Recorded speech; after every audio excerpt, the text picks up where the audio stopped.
Bonjour, bonsoir aux auditeurs, auditrices, téléspectateurs, téléspectatrices, aux chers internautes à travers le monde.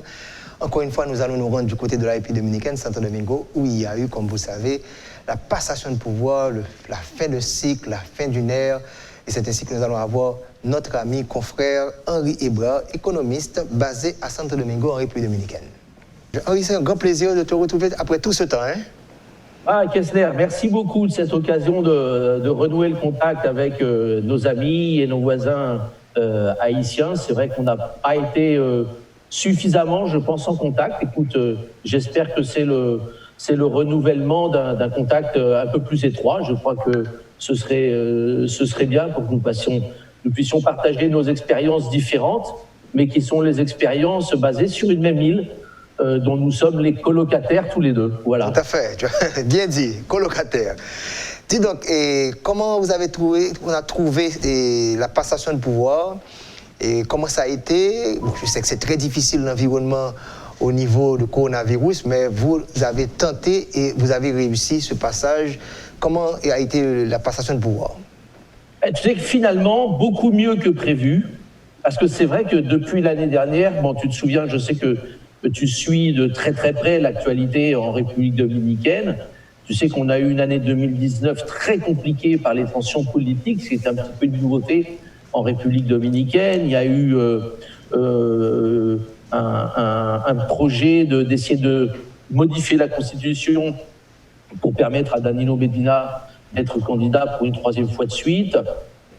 Suite aux grandes pressions locales, mais également internationales, on se rappelle tous l'appel du secrétaire d'État Pompeo directement à Danilo Medina, lui conseillant de ne pas s'aventurer dans cette voie-là. Le projet de modification de la Constitution est tombé à l'eau. Après, on est rentré dans les primaires l'année dernière, très agité, puisqu'il y a eu donc les accusations de fraude de la part d'un personnage qui reste quand même très emblématique toujours et très influent de la République dominicaine, qui est l'ancien président Leonel Fernandez. Leonel Fernandez a perdu les primaires de son parti, le PLD. Il y a eu de graves accusations, a priori avérées, de fraude, qui ont permis donc à Gonzalo Castillo de gagner la candidature à présidentielle. Et puis par la suite, à partir de là, le climat s'est quand même tellement envenimé. On a eu l'échec des élections municipales dans leur première tentative au mois de février, avec là encore de graves soupçons de fraude, on va dire avérés, mais qui ne seront certainement jamais éclaircis. Et à partir de là, c'est vrai qu'on a vu des choses qu'on ne voyait pas en République dominicaine, beaucoup de manifestations sur la fameuse Plaza de la Bandera, la place du drapeau, donc devant le tribunal constitutionnel et devant le tribunal électoral. Et c'est cette pression un petit peu de la rue qui a fait que malgré le Covid, les élections ont été repoussées. D'abord, on a eu donc les élections municipales qui étaient séparées des élections nationales et législatives, donc au mois de mars. Ça a été déjà un premier coup de semonce puisque le PLD a perdu la plupart des municipalités. Et ensuite, malgré le coronavirus a obligé donc à retarder les élections qui étaient prévues comme d'habitude pour le 15 mai à début juillet. Et puis finalement, malgré le coronavirus, malgré les tensions politiques, malgré les fraudes que nous avions vues lors de la primaire et lors du premier essai avorté des élections municipales, je crois que le résultat était tellement clair, tellement définitif lors des élections. Luis Abinader a gagné dès le premier tour les élections présidentielles avec pratiquement 53% des voix, a gagné une majorité très très claire au Sénat, un petit peu moins nette à la Chambre des députés. C'est ce qui a permis donc que la semaine dernière, on ait pu faire la transition politique à la date initialement prévue par la Constitution. C'est important de le souligner. Beaucoup de pression donc, sur les nouvelles autorités parce qu'il y a à la fois, il y a les quatre crises en même temps. Il y a la crise sanitaire, le Covid est toujours une situation très préoccupante en République dominicaine. Il y a une crise économique évidente. Au lieu d'avoir la croissance habituelle de 5%, cette année, on va avoir une chute du PIB entre 5 et 7%. Là, ce n'est plus une récession, c'est une dépression. Une crise sociale à cause du chômage. On a plus d'1 million de personnes, certainement, qui retombent dans la pauvreté. Et puis finalement, un petit peu la crise des institutions, puisqu'il y a de grosses attentes en matière de lutte contre la corruption. Et tout le monde attend que les nouvelles autorités fassent ce qui n'avait jamais été fait en République dominicaine en matière de lutte contre la corruption. Donc, la partie de plaisir de Luis Abinader a eu lieu dimanche. C'était le discours d'ouverture, etc., les nominations des différents ministres. Dès cette semaine, la partie de plaisir est terminée. Il y a énormément de travail, énormément de pression pour les nouvelles autorités, beaucoup d'attentes de la part du public en général. Donc, on va vivre certainement des semaines et des mois très intéressants en République dominicaine. Et comme tu as si bien dit, il n'y aura pas de partie de plaisir, mais ça a été assez impressionnant de voir que ce même dimanche, sortant du Congrès pour aller au palais, installant le gouvernement, les 22 ministres, ça quand même, c'est une bonne planification. C'est impressionnant pour n'importe quel pays au monde. Hein? Oui, alors c'est vrai que je crois que c'est le premier cas d'un gouvernement élu pendant et avec des élections qui ont lieu pendant le coronavirus. Bon, il y a eu quelques exemples d'élections locales. Par exemple, en France, il y a eu des élections municipales qui ont été tronquées. Le deuxième tour avait dû être suspendu. Il a eu lieu une semaine avant les élections présidentielles de République dominicaine. Ce qui est important à souligner, c'est que comme il y a eu une victoire dès le premier tour, ça donne une légitimité beaucoup plus large au nouveau président. La période de transition qui d'habitude est très longue en République dominicaine, parce que si normalement les élections avaient eu lieu au mois de mai avec une victoire au premier tour, on aurait eu pratiquement 3 mois de transition, comme nous avions eu dans les cas antérieurs, puisque la seule fois où on a eu un deuxième tour, ça a été quand Léonel Fernandez a gagné pour la première fois. Donc on parle de 1996. Depuis, toutes les victoires 2000, 2004, 2008, 2012, 2016 et 2020 ont eu lieu au premier tour. Et donc pendant ce petit mois en fait qu'a duré la transition, les choses sont allées assez vite. Je crois que Luis Abinader a eu l'intelligence de ne pas attendre justement dimanche dernier pour annoncer la composition de son cabinet. Et petit à petit, et ça il faut le souligner parce que c'est un changement important dans la communication politique en République dominicaine, toute la communication de ceux qui allaient être nommés ministres avant les décrets, qui ont donc été finalement publiés cette semaine, tout s'est fait par Twitter, par le compte de Luis Abinader, donc par Twitter, a communiqué petit à petit les uns et les autres qui ont été nommés. Et important de le souligner, dans la partie économique, ça a été une des demi-surprises, parce qu'on avait alerté cette possibilité il y a 3-4 mois pour, je pense, donner une image de stabilité. Le gouverneur de la Banque centrale, pratiquement inamovible, l'éternel gouverneur de la Banque centrale, Albizzo, a été renouvelé une fois de plus, et ça a été plutôt bien reçu par les marchés, aussi bien les marchés financiers, aussi bien au niveau international qu'au niveau local. Tu vois que la monnaie nationale, le peso, qui cette année a souffert une dévaluation inhabituelle, parce qu'on a accumulé un peu plus de 14% de dévaluation. Je pense que peut-être ça vous fait rêver chez vous en Haïti, parce que c'est malheureusement un des gros problèmes auxquels vous vous confrontez actuellement. Mais 14% de dévaluation, on n'avait jamais vu ça en République dominicaine depuis la crise bancaire de 2003-2004. Or, les 3 dernières semaines, le peso n'a pratiquement pas bougé par rapport au dollar, ce qui veut dire que pour l'instant, on va dire la transition a été une réussite. Le discours d'ouverture du dimanche a été très bien accueilli. Et jusqu'à présent, bien sûr, ça ne fait qu'une semaine, mais Luis Abinader n'a pas commis de couac, il n'y a pas eu encore de fausses notes, malgré l'énorme difficulté qu'il y a devant les autorités actuelles. C'est vrai que le défi est considérable. Parlant de couac, est-ce qu'on peut expliquer pourquoi Danilo n'était pas présent lors de la présentation du discours d'Abinader? Alors ça, par contre, ça c'est un couac dans ce qui était, on va dire, bien sûr, il n'y a rien d'écrit, il n'y avait pas de procédure aussi détaillée pour la transmission de la bande présidentielle, de l'écharpe présidentielle, mais il y a toujours eu, depuis 40 ans, je crois depuis 1978, la tradition avait toujours été que le perdant remette lui-même physiquement l'écharpe présidentielle et reste au premier discours devant le Congrès. Danilo Medina est le premier président depuis 1978 à enfreindre à cette tradition. Je peux te dire que très clairement, ça a été très très mal perçu, très mal reçu par la population en général. Est-ce que ça a terni, est-ce que ça a affecté l'intronisation, si on peut le dire ainsi, de Luis Abinader? Bien sûr que non. Je pense que tout au contraire, ça n'a fait que renforcer le désir de changement que très clairement les Dominicains ont exprimé à travers le vote. Parlant de Congrès, il y a eu la présence de Mike Pompeo, c'est peut-être l'un des principaux invités, ainsi que notre président, M. Jovenel Moïse, qui était présent dans la salle.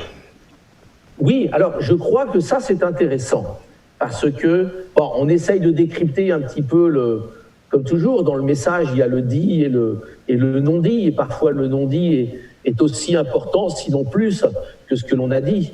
Je crois qu'il y a un changement d'orientation de la politique internationale de la République dominicaine, d'abord dans le sens où je crois que cette fois-ci, oui, il va y avoir une claire orientation de politique internationale. Je crois que c'était beaucoup moins clair, surtout lors du deuxième mandat de Danilo Medina. C'était beaucoup plus clair avant, au temps de Leonel Fernandez, je crois qu'il y avait une ligne internationale assez claire. D'ailleurs, souvent, on a reproché assez souvent à Leonel Fernandez de s'occuper davantage de la partie internationale que de la partie locale. C'était plutôt le contraire sous Danilo Medina. Et puis surtout, il y avait eu un gros changement qui avait, je crois, affecté très négativement les bonnes relations qui ont toujours eu lieu d'être entre les États-Unis et la République dominicaine. C'est la rupture des relations avec Taïwan, la signature en mai 2018, si je ne me trompe pas, le 1er mai 2018, des relations diplomatiques officielles avec la République populaire de Chine. Et je pense que toi qui es un observateur très aigu de ce genre de manifestation, tu auras observé deux choses. Un, donc bien sûr, oui, la présence de Mike Pompeo, je crois que c'est un signal très ferme. Deux, l'absence de l'ambassadeur de Chine en République dominicaine, on ne l'a pas vu aux cérémonies. Et puis surtout, le fait que dans le discours, le président Abinader, il y a eu deux absences dans son discours, mais je pense que ce sont deux absences choisies. Il y a deux mots qui n'ont pas été employés. Un, secteur électrique. Je crois que c'est la première fois ces 30 dernières années qu'un président dominicain ne fait aucune référence à l'électricité. Et puis surtout, pour en revenir plus particulièrement à ta question, il n'a pas prononcé le mot Chine. La Chine était absente du discours. Alors, est-ce que c'est un changement d'orientation? Ça, on le verra dans les prochains jours. Mais toujours est-il que je crois qu'il y a un réchauffement, il y a un rapprochement tout particulier des relations avec les États-Unis. D'ailleurs, alors je n'ai pas pu vérifier l'information, mais tu l'auras vu comme moi, certainement sur les réseaux sociaux. A priori, il y a une délégation américaine qui est arrivée à l'ambassade américaine à Santo Domingo cette semaine pour épauler les efforts des autorités judiciaires dominicaines dans leur recherche et investigation concernant les thèmes de corruption. Donc je crois qu'on va voir effectivement un rapprochement très net entre Washington et Saint-Domingue, en tout cas un réchauffement par rapport aux relations qui avaient terminé un petit peu plus tendues que d'habitude. Un rapprochement toujours avec l'Union européenne, d'ailleurs ça a été souligné, il y a eu la présence je crois, de la représentante pour les relations étrangères de l'Union européenne, une espagnole. Il y a eu la présence qui n'a pas été remarquée, mais qui pour moi est intéressante, c'est le fait qu'il y avait le chancelier turc qui était là. Alors quand on le met dans le cadre des relations toujours très compliquées entre l'Union européenne et la Turquie, on le voit bien d'ailleurs ces dernières semaines, il y a de fortes tensions entre la France et la Turquie, la France et l'Allemagne sur le cas de la Turquie. Intéressant de voir que la Turquie donc, a été représentée très clairement là. Et puis bien évidemment, comme je vois ça comme un signal très positif, d'ailleurs il a été salué comme il se doit, la présence du président haïtien en République dominicaine. Je crois que c'est une très bonne chose, parce que définitivement, on verra les mesures qui seront prises, mais je pense qu'effectivement, il va falloir continuer d'essayer d'améliorer les relations. Je sais que c'est toujours très compliqué entre la République dominicaine et Haïti, mais j'ai bon espoir que cette crise du coronavirus et ces nouvelles positives relations avec les États-Unis permettent qu'il y ait une reprise très claire et positive des relations économiques et commerciales entre nos deux pays. Voilà, nous allons prendre la pause, la toute première de cette émission, avant de nous retrouver pour la deuxième partie de l'émission. Mettez pour mettre, BPT 50 000 gouttes. À bon petit temps, vous bénéficiez 7% obligé. Allez, oh, Carole, sans régler comme ça même, pas voir du tout. Ah, activité fait pas temps. Au contraire, son petit temps prend là pour venir renouveler obligation BRH. On entendait parler de obligation BRH. Qui ça lié même? Obligation BRH, c'est un produit banque centrale mettez sous marché pour faire l'argent fait petit. Dès pour PPT, 50 000 gouttes, ou mettre dans l'obligation BRH, cap rapporte 7% d'intérêt chaque année. 7% d'intérêt chaque année, Ça bon net, oui. Et puis son petit dollar, m'ta pas lâché pour me serrer, oui, Fanny. Ah, pas jouer nos marchés. Qui a fait acheter de la série ça? S'il descend ou bon, s'il monte, BRH a mis un petit plus sous 7% là. Qui donc, pas de perdu nos marchés. D'ailleurs, c'est renouvelé l'obligation BRH là pour 3 mois. Et puis qui côté exactement m'a besoin de produit ça? Ou à besoin dans toute banque yo, à toute coopérative qui dans fédération yo, à dans l'autre institution financière yo. Eh bien, avec obligation BRH, tout j'aime gagner. Ou pin pas les Carole, malé. Kounia, gen plus avantage toujours l'entrée dans l'obligation BRH. Si vous faites le fait 3 mois, BRH a 7% intérêt. Si c'est 6 mois, intérêt à 7,25%. Et puis, si vous faites une année dans l'obligation BRH, vous avez 7,50% intérêt sous maman l'argent. Mettez pour mettre. Vous avez 1000 raisons pour investir. Vos enfants, votre retraite, pour les imprévus, pour gagner plus d'argent. Mais pour bien investir, il vous faut les bons produits et la bonne équipe. En Haïti, une seule référence, Profin. Commencez à investir à partir de 1 000 $ ou l'équivalent en gourde. Ouvrez votre compte de placement Profin aujourd'hui même. Contactez-nous, placement@groupeprofin.com, 28 11 91 91 ou 28 11 92 92.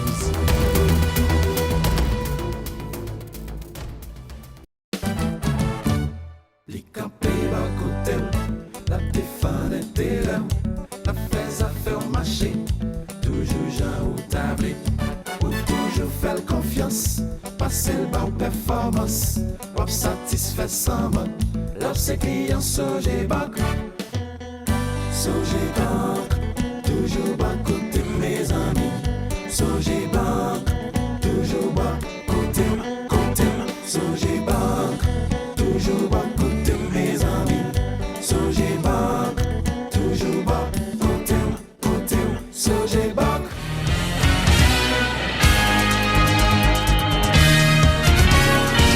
Je vous rappelle que vous suivez le magazine économique sur Radio Métropole chaque dimanche 3h, 100.1 et le dimanche soir 7h sur la chaîne 52 Télémétropole, le rendez-vous économique. Cette émission sera disponible, bien sûr, sur l'Internet, sur le réseau de radio et Télémétropole. Nous retournons encore à Santo Domingo. Mais quand même, Henri, donc je te remercie encore d'apporter ces informations pour nous. Je veux rester quand même sur le plan international, puisque cette semaine, le nouveau chancelier Roberto Alvarez a rencontré l'ambassadeur chinois Ron, qui était absent, et comme tu l'as si bien dit, on n'a pas cité une fois le nom de la Chine, un poids aussi lourd quand même, avec le choix fait par Danilo Medina. Est-ce que Abinader veut jouer et la carte chinoise et la carte américaine? Est-ce que ce sera facile à le faire? Bah, écoute, je crois qu'il va falloir que la diplomatie dominicaine soit suffisamment talentueuse pour maintenir des relations privilégiées, évidemment, avec les États-Unis, parce que c'est 2 millions de Dominicains, mal comptés, qui vivent aux États-Unis. Les États-Unis restent et resteront le partenaire principal de l'économie dominicaine. C'est 40% du tourisme, c'est 80% des transferts, les remessas, les fameuses remessas. Mais qu'est-ce qui a expliqué que Danilo ait décidé de couper les ponts avec les États-Unis, comme tu l'expliques aussi bien, le poids des États-Unis dans l'économie dominicaine?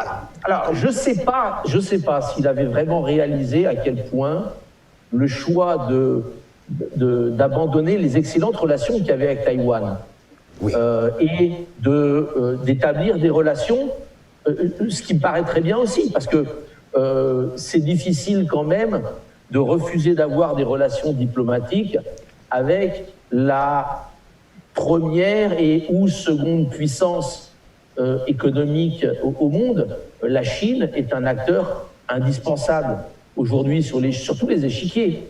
Donc, ne pas avoir de relation avec la Chine, je pense que c'est plutôt un inconvénient qu'un avantage. Mais, effectivement, il faut le remettre dans le cadre de ce qui est l'environnement régional. La République dominicaine, tout comme Haïti, son avantage et son inconvénient, c'est que nous sommes à la frontière de tous les empires coloniaux.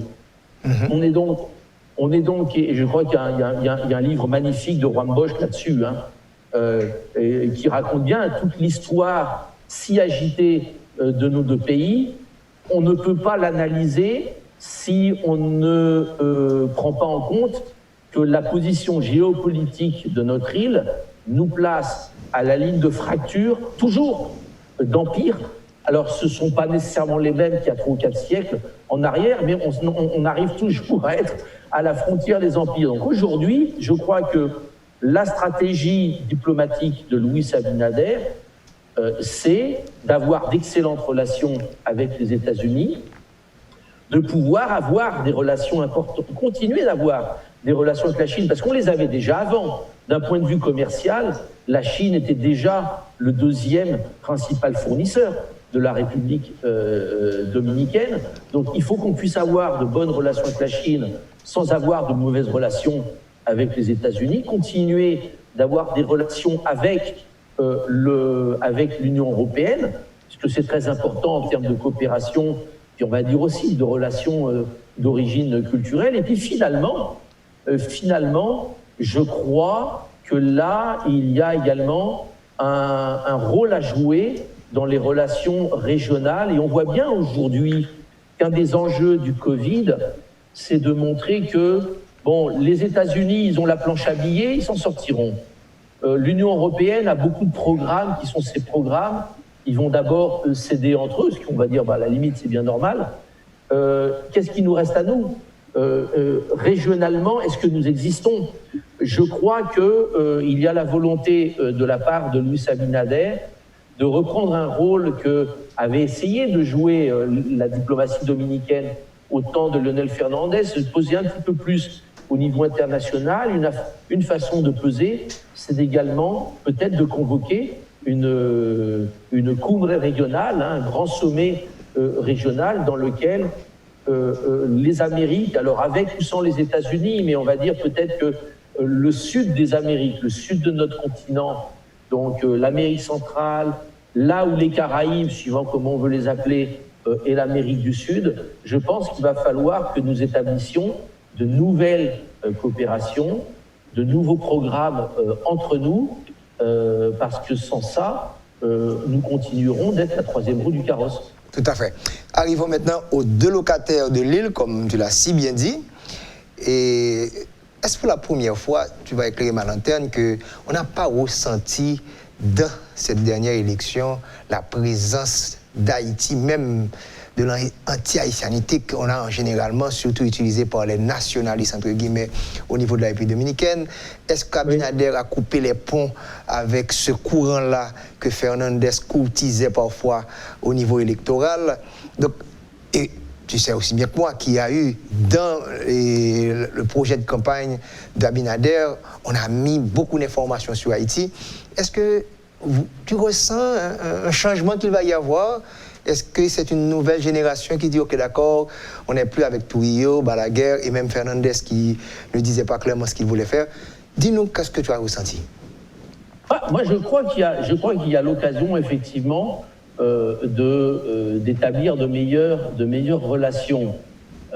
D'abord, pour ça que j'utilise sciemment le terme de colocataire, parce que, on va être clair, à terme, je crois qu'il n'est pas, c'est même pas une question d'être souhaitable ou pas souhaitable, il n'est pas viable que l'île puisse se développer comme elle le fait, avec le côté droit ou le côté oriental qui s'est développé très rapidement dans un sens, et l'autre côté qui s'est développé plutôt dans la mauvaise direction. Ça, je crois qu'à terme, ça pose de graves problèmes en termes de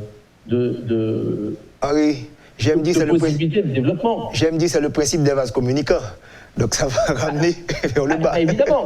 Or, donc, les vases communicants, ils existent, ils sont là. Il y a deux vases, et effectivement, ils sont communicants. Ça, c'est bien naturel.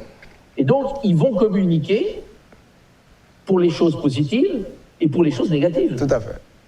Et donc, je crois que pour tout le monde, peut-être pas pour tout le monde, mais quand même pour une majorité de gens, et surtout dans la crise que nous affrontons, je crois qu'il est très clair deux choses. Un, et je crois que ça a été très clairement dit par Luis Abinader et par le nouveau chancelier. Le problème d'Haïti ne doit pas être que le problème de la République dominicaine. La République dominicaine est concernée au premier titre, puisque nous sommes les colocataires de la même île, et nous sommes, comme tu l'as si bien dit, deux vases communicants. Mais il faut que la solution de tous ces problèmes-là vienne de la communauté internationale. Surtout maintenant. Déjà avant, la République dominicaine n'avait pas du tout les moyens ni financiers, ni économiques, ni sociaux, ce que tu veux, pour pouvoir toute seule affronter cette situation. Donc il faudra absolument, effectivement, qu'il y ait des coopérations. Je vois avec beaucoup d'espoir la possibilité que tout autour des 6 ou 7 provinces frontalières dominicaines, on puisse effectivement développer des programmes de partenariat qui doivent être tripartites. Je pense que les seuls partenariats qui puissent fonctionner aujourd'hui, il faut qu'on ait absolument, et ça c'est la condition sine qua non posée par la coopération internationale, il faut qu'il y ait des interlocuteurs haïtiens et des interlocuteurs dominicains qui sachent se parler et qui soient stables. Ça c'est très important. Ça, je sais que ça a toujours été un petit peu une des grosses interrogations. Est-ce que les interlocuteurs que nous allons avoir dorénavant en Haïti puissent donner des gages de stabilité? Ça, c'est très important. Mais on ne pourra pas résoudre le problème simplement entre Haïtiens et Dominicains. Il faut qu'on ait la participation de la communauté internationale. Je pense qu'il y a eu certaines initiatives dans le passé qui ont juste besoin d'être reprises, d'être réactivées. J'ai vu des initiatives comme le projet Laredo. Je ne sais pas dans quel état il est aujourd'hui, mais je crois qu'il faut profiter justement de l'avènement d'un nouveau gouvernement qui est une nouvelle génération. Je crois que de la même manière que le Covid nous oblige tous à fermer une parenthèse, je crois qu'il y a un cycle économique qui se referme. Beaucoup de questions autour de la globalisation sont posées aujourd'hui. Il va falloir chercher des nouvelles réponses face à tout ça. Mais je crois qu'ici, défini en République dominicaine, il y a un cycle politique qui vient de se refermer. Souhaitons et faisons en sorte que ce nouveau cycle politique puisse permettre d'avoir de meilleures relations entre nos deux pays. Parce que ce qui est bon pour Haïti est encore meilleur pour la République dominicaine. Moi, je perds pas de vue que la République dominicaine est le pays qui a le plus à gagner à ce que l'économie haïtienne puisse redémarrer, puisse se renforcer, puisque, tu l'as si bien dit, il y a des vases communicants. Donc souhaitons qu'effectivement on puisse voir dans un futur pas si lointain de bons signaux de développement dans ce sens-là. Dis-moi comment on a interprété la présence d'un président haïtien en ce moment, cette nouvelle ère. C'était l'un des rares présidents à être présent quand même pour cette passation de pouvoir. Comment on a apprécié ça? Je crois que c'est positif. Écoute, c'est vrai ce que tu as dit. Je n'ai pas senti cette fois-ci la présence d'Haïti pour les côtés généralement très négatifs et très irritants dans le discours politique. Et évidemment très irritant dans la relation entre la République dominicaine et Haïti. Bon, il est clair que le positionnement politique de Luis Abinader est sur le thème, on va dire, sur le thème haïtien, il est beaucoup moins marqué et beaucoup moins nationaliste que, par exemple, un positionnement de Leonel Fernandez. Dans les alliés de Leonel Fernandez, tu retrouves des partis qui sont très nationalistes. Ces partis-là ont constitué ce qui est aujourd'hui la troisième force en République dominicaine. Suite à la rupture dans le PLD, aujourd'hui, le nouveau parti, la Fuerza del Pueblo, le nouveau parti de Leonel Fernandez, faut pas oublier, grâce à son alliance de fait dans les élections sénatoriales, a obtenu pratiquement un quart des sénateurs. Il est aujourd'hui au Sénat, il est la deuxième force. Il n'est pas la deuxième force à la Chambre des députés. De loin, le PLD de Danilo Medina a gardé une très forte deuxième place à la Chambre des députés. Par contre, au Sénat, il a finalement obtenu moins de sénateurs que Leonel Fernandez, puisque donc Leonel Fernandez a gardé son alliance avec les partis plutôt, on va dire, conservateurs, traditionnels et nationalistes. Je n'ai pas entendu jusqu'à présent dans les partis alliés, tout au contraire, puisque les partis alliés de Luis Abinader viennent plutôt de l'autre échiquier, de République dominicaine. Donc ça va être intéressant de voir ce qui va se passer. Et également, je crois que le résultat des élections américaines au mois de novembre, si elles ont bien toujours lieu au mois de novembre, on ne sait jamais avec le Covid, je pense que le résultat des élections américaines continuera d'avoir une influence. Ce n'est pas la même chose d'avoir le Parti démocrate ou le Parti républicain, indépendamment de qui du Parti démocrate ou du Parti républicain est à la Maison-Blanche. Donc on sait que ça aussi, ça peut avoir une influence et positive et négative, parce qu'on se rend compte qu'il n'y a rien de complètement monolithique dans nos relations. Tout à fait. Et arrivons au discours, et particulièrement la zone frontalière qui nous intéresse. J'ai entendu Abinader nous parler du port de Manzanillo, comme vous savez, qui a fait beaucoup de bruit en République dominicaine. Et il a parlé également de Barahona, un vieux projet que tu connais bien, toi et moi, à savoir la zone touristique. Donc ce sont des choses qui nous intéressent, certainement. Est-ce que le port de Manzanillo, stratégiquement, est-ce que c'est bon pour Haïti? Parce que si vous prenez tous les projets qu'il y a du côté de Wanamet avec les Dominicains, ils pourront facilement y aller. Ça peut quand même être un désavantage compétitif pour Haïti. Tandis que du côté de Barahona, si on pouvait lier le sud-est avec Barahona, tu sais, tous ces projets qui sont là. Donc, analyse pour nous comment Haïti devrait se retrouver dans cette partie du scoop, parce qu'il y a une force quand même qui a pris le pouvoir, c'est la zone de Cibao, c'est je pourrais dire, Puerto Plata et Santiago. Donc, le pouvoir s'est balancé dans une zone, tout ça, ça va jouer stratégiquement. Donne-nous la lecture de tout ça. Oui, je crois qu'on va voir... on va voir de nouvelles zones de développement. On va avoir, je crois, un certain redéploiement des priorités en matière de développement, et c'est bien parce que on a un pays qui est encore très déséquilibré en termes de développement. Tu vois, une richesse très concentrée, évidemment, sur Santo Domingo et Santiago. Santiago a beaucoup plus de relations avec Haïti que la capitale. L'est du pays s'était énormément développé grâce au tourisme. Bon, là, il y a un coup d'arrêt très important. Là, il y a une situation très compliquée pour tout ce qui est l'est du pays, spécialement. Donc tu parles de la Romana, la Altagracia, la Romana, la provincia Altagracia, Punta Cana, où il y a une communauté haïtienne très, très, très importante. Ah, ok. Une communauté haïtienne très importante qui, je pense, est très, très, très négativement impactée par la fermeture du secteur tourisme.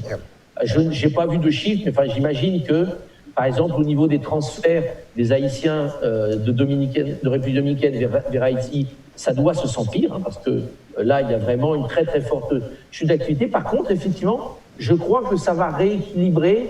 D'ailleurs, ce n'est pas étonnant. Si tu regardes les 3 projets phares qui ont été annoncés par le président Abinader, 2 concernent le nord de l'île, donc la construction de l'autoroute de l'Ambre, ce qui va faire en sorte que Puerto Plata sera la plage, finalement, de Santiago. On sera à 20 minutes. 25 minutes à peu près. 25 minutes, ça. Donc Puerto Plata devient la plage de Santiago. 2, le projet évidemment très ambitieux de développement de toute cette zone économique de Manzanillo-Monte Cristi. Et là, je crois qu'effectivement, c'est un développement qui doit intéresser la relation dominico-haïtienne, puisque naturellement, ça créerait une nouvelle porte de sortie pour les produits haïtiens. Donc, je crois que ça, c'est un point intéressant. Et puis finalement, enfin, un développement sur le sud, avec le tourisme à Pedernales. Et là, on verra après, il y aura des choix intéressants à voir en termes d'aéroports. Est-ce que ce sont des nouvelles facilités, des nouvelles installations à Pedernales? Est-ce que c'est terminé l'aéroport de Barahona, de concrétiser Barahona, où il y a un aéroport, mais il y a des travaux à faire sur la piste.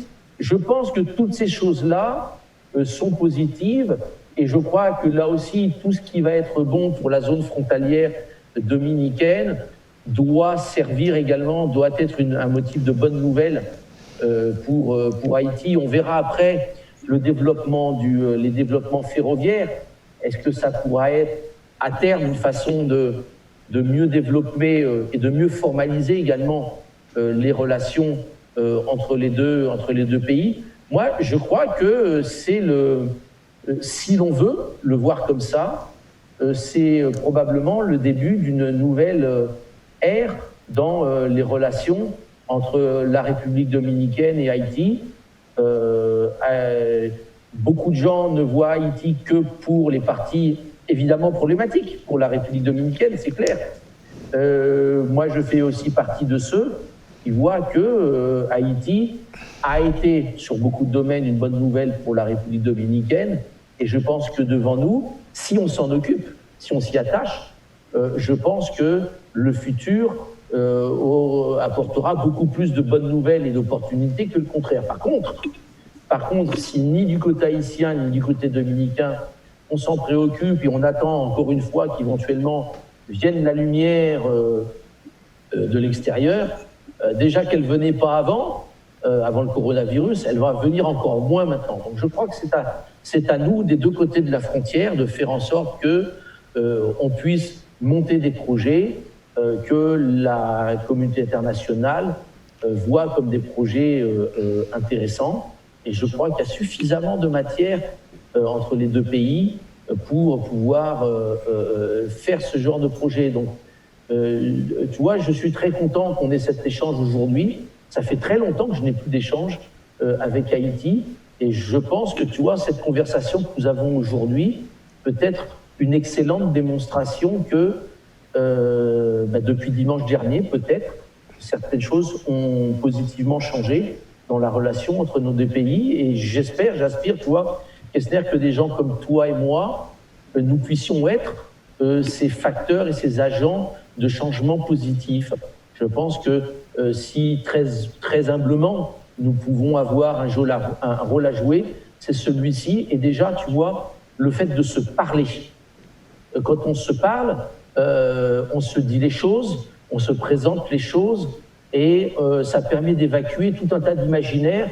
Et souvent, les imaginaires ont fait beaucoup de tort à la relation entre les deux côtés, je crois. Donc, je vois ça de manière tout à fait positive et je te réaffirme toute ma bonne disposition à ce que ce ne soit pas une conversation qu'on a tous les 4 ans quand on change de président ou quand on nomme un nouveau président. Vraiment, j'appelle de mes voeux que cette conversation que nous avons aujourd'hui, grâce à ce qui s'est passé dimanche, soit le commencement d'une conversation beaucoup plus fluide, beaucoup plus présente, et que ça nous permette, pourquoi pas, d'échafauder ensemble des projets qui permettent que les choses qui vont permettre d'améliorer la situation en Haïti, grâce à tes vases communicants, c'est vrai, ça finira par être une bonne nouvelle pour ce que j'appelle, moi, les deux colocataires. Tu vois, nous sommes 2 colocataires et nous avons des vases communicants. Et heureusement, parce que le pire qui puisse nous arriver, que nous continuions d'être colocataires et que nous n'ayons plus de vases communicants. Parce qu'alors là, c'est le conflit. Et là, on rentre dans des choses que je crois que ni vous, ni nous, nous souhaitons. Donc, Kessler, je te remercie profondément. Moi, te remercie pour ta disponibilité également. Que tu nous as donné de pouvoir reprendre le contact, renouer ces contacts, parce que c'est la meilleure manière de construire du positif. Et c'est ce qui est notre petite responsabilité à nous, c'est peut-être celle-ci. Donc, vraiment, toutes mes félicitations pour d'avoir pris cette initiative. Et sachons, gardons le contact cette fois-ci. Tout à fait. Nous allons prendre une pause et nous retrouvons pour la dernière partie de l'émission notre invité Henri Ebra, qui est basé en République dominicaine, un vieil ami qu'on se connaît bien et on fait des échanges, comme on dit si bien dans notre jargon, un nouveau cycle économique. Voilà, merci. On prend la pause. Mettez pour mettre, BPT 50 000 gouttes. 7% à bon petit temps, ou bénéficier 7% obligé. Allez, oh, Carole, sans régler comme ça même, pas voir du tout. Ah, activité fait pas temps.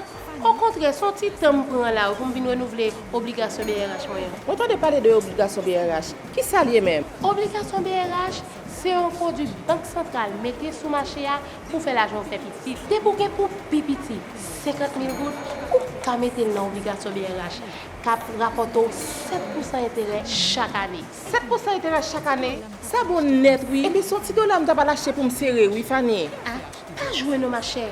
Qui a fait acheter de la série ça? S'il descend ou bon, s'il monte, BRH a mettre un petit plus sous 7% là. Qui donc, pas de perdu nos marchés. D'ailleurs, c'est renouvelé l'obligation BRH là pour 3 mois. Et puis, qui compte exactement ma jeune produit ça? Ou à venir dans toute banque yo, à toute coopérative qui dans la fédération yo, à dans l'autre institution financière yo. Eh bien, à obligation BRH, tout j'aime gagner. Ou fin parler Carole, malé. Kounia, il y a plus avantage toujours l'entrée dans l'obligation BRH.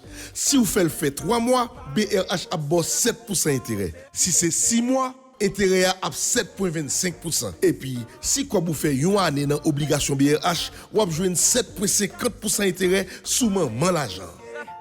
Mettez pour mettre. Vous avez 1000 raisons pour investir. Vos enfants, votre retraite, pour les imprévus, pour gagner plus d'argent. Mais pour bien investir, il vous faut les bons produits et la bonne équipe.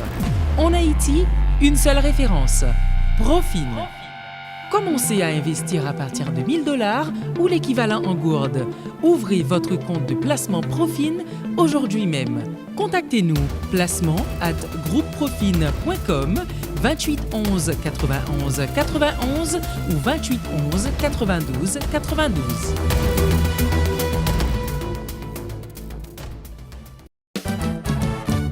Les campés à côté, la téléphone était là, la fais à faire marcher, toujours Jean ou tablé, ou toujours faire confiance, passer le bas performance, ou satisfait sans mot, l'op ses clients Sogé Bank, Sogé Bank, toujours bas côté mes amis, Sogé Bank, toujours bas côté, Sogé Bank, toujours bas.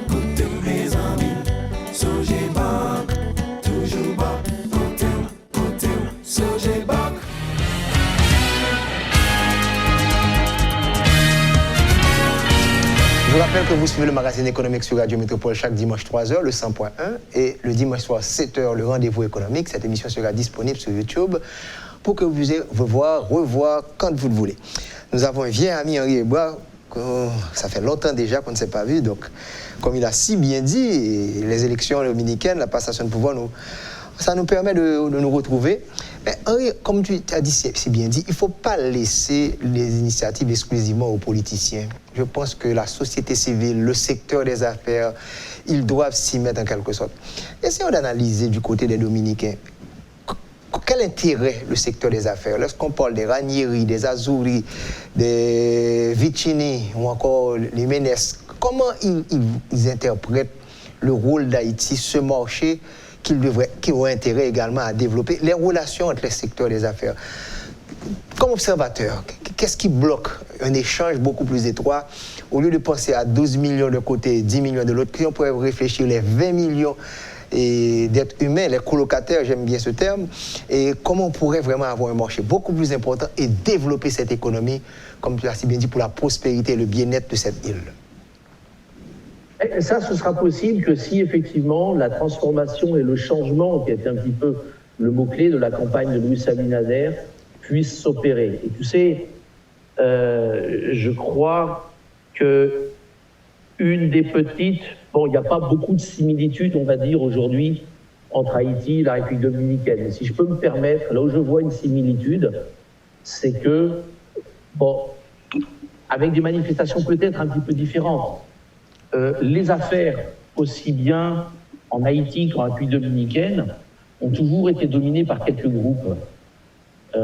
Bon, est-ce bien différent dans d'autres endroits d'ailleurs? Je me pose la question. Mais bon, on n'est pas ailleurs, on est ici. Donc parlons d'ici. Tu as mentionné quelques noms qui sont des noms très emblématiques. Il t'a manqué peut-être Coripio, les Bonetti, mais Coripio certainement peut-être le plus important aujourd'hui avec les Vicini. Bon, je crois que ce sont des groupes qui ont toujours eu certaines relations avec Haïti complexes. Et je crois qu'aujourd'hui, ces groupes-là vont devoir accepter que la République dominicaine cherche à se transformer. Aujourd'hui, si tu veux, un des problèmes que nous avons en République dominicaine, certes, nous avons une forte croissance économique, mais cette croissance économique n'a pas nécessairement permis à toute la population d'améliorer son niveau de vie. Déjà, il y a 30 ans de croissance exceptionnelle, la croissance la plus forte de toute l'Amérique latine, et malgré tout, la plupart des gros défis de la société, en tant que société, sécurité, éducation, santé, électricité, le problème de l'accès à la nourriture, il y a encore énormément de choses à faire parce que nous avons une croissance qui n'arrive pas à être bien distribuée. Ça, c'est un des gros enjeux de ces transformations. Et je pense que si ces transformations permettent de libérer l'économie au-delà des groupes habituels, et je ne te dis pas qu'il n'y ait pas de la résistance face à ça, ce qui est naturel, on va dire, du point de vue de ces grands groupes, ce qui n'est pas acceptable, du point de vue de la majorité des gens, et je m'inclus dans cette majorité des gens. Je pense que dans la mesure où on va être capable de transformer l'économie, de faire qu'elle soit plus participative, que les petites et moyennes entreprises, que les petites entreprises puissent davantage s'impliquer et bénéficier de la croissance économique, que le secteur informel, qui reste toujours très important, à 60% de l'économie dominicaine est toujours informel. Dans cette mesure, à ce moment-là, le poids relatif de ces 5, 6, 10 grands groupes continuera d'être là, puisqu'ils sont grands. Ils sont grands, ils ont beaucoup d'argent, donc ils auront toujours plus d'argent. Mais leur influence, leur capacité d'influence va à diminuer. Ça, c'est un des gros enjeux de ces 4 prochaines années. Dans la mesure où va se libérer un petit peu plus l'économie au niveau local, je pense que ça devrait permettre d'améliorer, de multiplier de meilleures relations entre la République dominicaine et Haïti, de telle manière qu'il n'y ait pas non plus là une confiscation des bons éléments, de ce que représentent par exemple ces groupes. Ces groupes se bénéficient sans aucun doute de la relation avec Haïti, mais avec le coût que ça a, ce coût en fait il repose sur le reste de la population qui n'a pas le bénéfice de la relation avec Haïti. Je ne sais pas si j'arrive à bien m'expliquer là-dessus, mais je crois que, si tu veux, c'est la fin d'un cycle politique, définitivement, et j'aspire de mes voeux que certains des nouveaux législateurs qui ont été élus, tu vois, une personne comme le sénateur le plus voté du pays, qui est Antonio Taveras Guzmán, c'est quelqu'un que je connais bien, avec qui je travaille, qui est le sénateur élu pour la province de Saint-Domingue, qui représente 25% de l'électorat du pays. C'est quelqu'un qui vient, oui, du milieu des affaires, mais pas du milieu des affaires traditionnelles. C'est d'ailleurs, ça a toujours été dans le milieu des affaires, quelqu'un un petit peu plus contestataire, et qui a une vision beaucoup plus sociale et beaucoup plus humaine de l'économie. Donc, une économie à visage humain, je pense que à visage plus humain, c'est une économie qui devrait permettre d'avoir de meilleures relations et de mieux appréhender la relation entre nos deux pays. Et ça, je crois que c'est quelque chose que j'aimerais voir dans la prochaine semaine, les prochains mois. Je suis conscient que ça prendra du temps. Parce que y a-t-il une émergence d'une nouvelle classe d'affaires, puisque vous venez de citer nouveau groupe là, où ça qu'on placerait Abinader et dans le secteur ciment, et sa famille également investie dans l'éducation? Est-ce que c'est l'émergence? Est-ce que c'est différent des anciens codillos économiques, si on peut parler ainsi? Alors bon, il ne t'aura pas échappé que ce pouvoir économique a su à un bon moment appuyer Luis Abinader. Ces groupes économiques ont toujours eu, alors ça fait partie de leur talent, arrivent toujours à avoir de bonnes relations avec le pouvoir en place, c'est évident. Mais ils avaient eu de très bonnes relations avec Danilo Medina, et d'ailleurs, ça leur a presque joué un tour. À un moment donné, le patronat, donc le CONEP, a eu des relations très très proches avec Danilo Medina, et donc il a fallu un petit peu qu'il défasse la bobine de fil, revenir un petit peu en arrière, et sans aucun doute, parmi l'équipe de Luis Abinader, tu as des représentants, sans aucun doute, très faciles à identifier. La présidence, le ministre de la présidence de ces grands groupes. Ils sont là, ils ont toujours été là, mais ça, écoute, ça, on le retrouve partout. Oui. C'est évident que les pouvoirs économiques ont intérêt à ne pas laisser, à laisser trop seuls trop longtemps les pouvoirs politiques, parce que ça peut leur jouer des tours, et au niveau politique, et surtout au niveau économique. Donc je crois qu'effectivement, il va y avoir de très bonnes relations, il y a déjà de très bonnes relations entre Luis Abinader et le milieu des affaires. Alors, jusqu'où ça va permettre de faciliter ou pas la transformation nécessaire des relations économiques entre la République dominicaine pour que la croissance soit mieux distribuée, je pense qu'on va avoir une première idée de tout cela quand le budget 2021 sera présenté avant le 1er novembre et qui contiendra nécessairement les éléments de grandes réformes économiques auxquelles t'obligent les conséquences du coronavirus. Et donc je pense que les mesures telles qu'elles seront prises nous donnera une meilleure idée de la capacité d'influence des uns et surtout des autres. Très bien. Faut-il rappeler que Abinader est d'origine libanaise, donc homme d'affaires, commerçant, activité économique, il a fait ses classes, je pourrais dire, techniques, donc il est très moderne en quelque sorte, mais comment vous verrez particulièrement sur l'échiquier politique, comment positionner Abinader de la gauche vers la droite? Alors, c'est très intéressant. Si tu regardes dans son équipe économique, tu as un éventail très très large. c'est un espèce d'arc-en-ciel rarement vu. Hein. Tu as des gens qui sont identifiables en étant plutôt proches de secteurs assez conservateurs, et enfin, je dis conservateurs d'un point de vue politique, mais donc très libéraux au sens économique, c'est-à-dire non interventionnistes, etc., très pro-affaires, mais affaires d'un point de vue libéral, c'est-à-dire le rôle de l'État doit être diminué, etc., etc. Mais en même temps, et ça, faut quand même le souligner, l'architecte du programme économique de Luis Abinader, notre cher ami Miguel, qui est donc l'actuel ministre de l'économie, notre cher ami Miguel, voilà, le ministre de l'économie d'Abinader, hein, qui est Miguel Seara Hatton, est quelqu'un qui vient d'un horizon complètement différent, avec une forte intervention de l'État, une vision qui n'est pas du tout libérale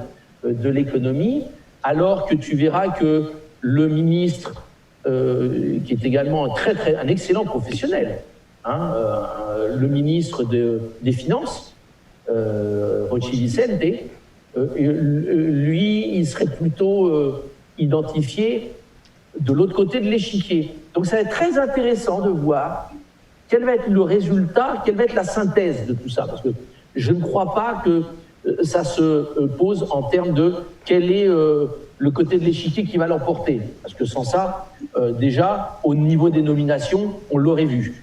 Je crois que le défi de Luis Abinader au niveau économique, il est lui-même économiste, en plus d'être homme d'affaires. Il est de formation économique, donc ça c'est plutôt rassurant. Je crois que tout le talent va être d'arriver à faire une synthèse entre tout ça, donc être pro-affaires, puisque c'est au secteur privé de créer les emplois, c'est le secteur privé qui devra revenir à une capacité de production qui permette d'être compétitif au niveau de l'exportation, qui est une grosse ambition du gouvernement Luis Abinader, mais en même temps qu'on ait un État qui permette une meilleure distribution de la croissance. Donc ça, je crois que c'est cette espèce de grand écart, ou petit écart, cette synthèse entre les tenants d'un programme économique qui est plus orthodoxe et très, on va dire, très libéral, et de l'autre côté, les tenants d'un interventionnisme que la même situation de crise nous a rappelé pourquoi il est important d'avoir un État qui fonctionne et qui fonctionne bien. Donc ça, je suis curieux de voir l'élaboration du premier budget, qui sera le budget de 2021, qui doit être présenté au Congrès avant le 1er novembre. Peut-être que ça nous donnera d'ailleurs certaines indications de comment ils vont arriver à monter la mayonnaise. Tout à fait. C'est pas simple. C'est pas simple. C'est assez facile. Il est plus facile de rater une mayonnaise que de la réussir. Tu as raison. On termine avec l'aspect justice. Comme tu sais que il faut reconnaître que le Parti de la Libération dominicaine a fait un travail quand même extraordinaire en termes de croissance économique, en termes de construction d'écoles, de routes, de santé. Mais le peuple dominicain a dit non, on veut qu'il y ait un changement particulièrement dans cette lutte contre la corruption. D'ailleurs, l'engagement qui a été pris le jour même par les ministres de mettre fin à cette histoire de corruption, comment Abinader va pouvoir satisfaire ce public qui a voté et cette communauté qui a voté Abinader pour dire on veut qu'il y ait une autre image de la République dominicaine, la corruption, basta. Luis Abinader aura réussi son premier mandat de 4 ans s'il arrive à avoir de très bons résultats sur la partie économique. Et alors c'est à la fois facile et difficile parce que tu me diras, il reçoit une situation qui est tellement calamiteuse qu'à la limite, tout ce qu'il va faire permettra de... Mais c'est un défi énorme. Mais s'il n'a des résultats que de ce côté-là, il n'en a pas sur ce que tu viens de mentionner, qui est le thème de la justice, il n'arrivera pas à avoir une gestion à succès. Ce ne sera pas un succès. Donc, la partie justice est très importante. Il ne t'aura pas échappé d'ailleurs que la dernière nomination connue de rang ministériel, ça a été le procureur général, qui est donc finalement Miriam Herman Brito, qui était on va dire la favorite, mais jusqu'au bout, il y a eu beaucoup de suspense pour savoir si elle serait nommée ou pas nommée. Elle a été nommée. Il y a eu déjà certaines annonces de fait, et au-delà des annonces, déjà des décisions de prise. Le ministre de la Présidence, Paliza, qui était le sénateur de Puerto Plata, et le président du PRM, a annoncé qu'il va y avoir des procédures d'audit de lancer sur tous les ministères. Très très bien. Il y a une petite difficulté, c'est que la Cour des comptes correspond encore à la Cour des comptes qui a été nommée sous l'ancien gouvernement, avec des relations plus que très proches entre le président de la Cour des comptes et l'ancien président. Donc ça, je ne sais pas comment ils vont gérer cette partie-là. Deux, il y a des actions déjà de prise contre Gonzalo Castillo, non en tant qu'ancien candidat présidentiel, bien sûr, en tant qu'ancien ministre des Travaux publics. Et puis surtout, aujourd'hui, vendredi, ce vendredi, il y a eu le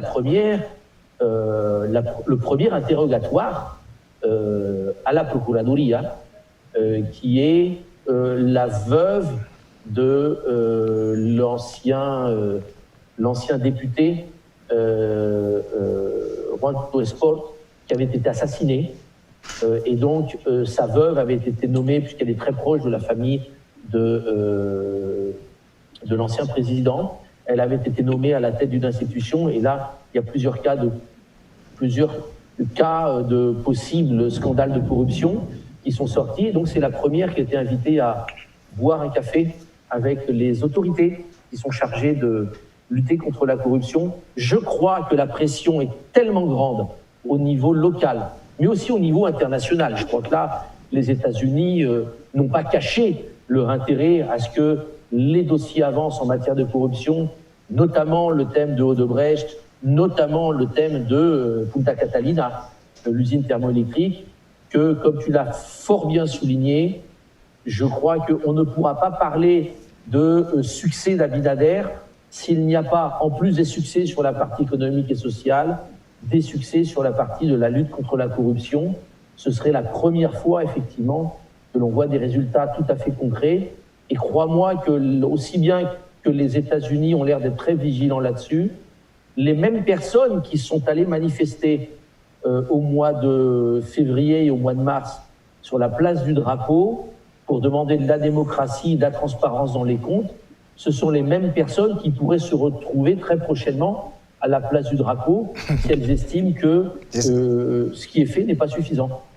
Henri Hébert, merci beaucoup pour la disponibilité et toutes les informations qui ont été apportées au public haïtien. On prendra rendez-vous après le dépôt du premier budget qui sera en novembre, donc certainement pour savoir comment ce premier budget exprime ce que Abinader avait promis au peuple dominicain. Merci bien. Voilà. En tout cas, Kessner, encore une fois, merci beaucoup d'avoir pris l'initiative de renouveler, de reprendre nos relations. Et vraiment, je te confirme, j'appelle de tous mes voeux que le contact soit beaucoup plus fréquent dorénavant. Nous sommes en contact, continuons d'échanger des informations. Et chaque fois qu'il sera possible, dans un sens comme dans l'autre, eh bien, écoute, je crois que déjà nous, en tant que personnes et professionnels, nous avons à gagner dans ce genre d'échange. Et si ça permet effectivement à nos pays respectifs, à travers ces vases communicants et à travers cette colocation à laquelle nous sommes prédestinés et destinés, faisons en sorte que ces vases communicants permettent que les colocataires puissent vivre mieux et survivre à cette crise terrible que représente le coronavirus pour nos populations. Tout à fait. Merci beaucoup, Henri. Merci beaucoup, Kessner. À très bientôt et bonjour à tous les amis qui nous ont vus depuis Haïti. J'espère qu'on se verra beaucoup plus souvent maintenant. Merci beaucoup, en tout cas. Merci bien. Merci, chers téléspectateurs, téléspectatrices. À la semaine prochaine.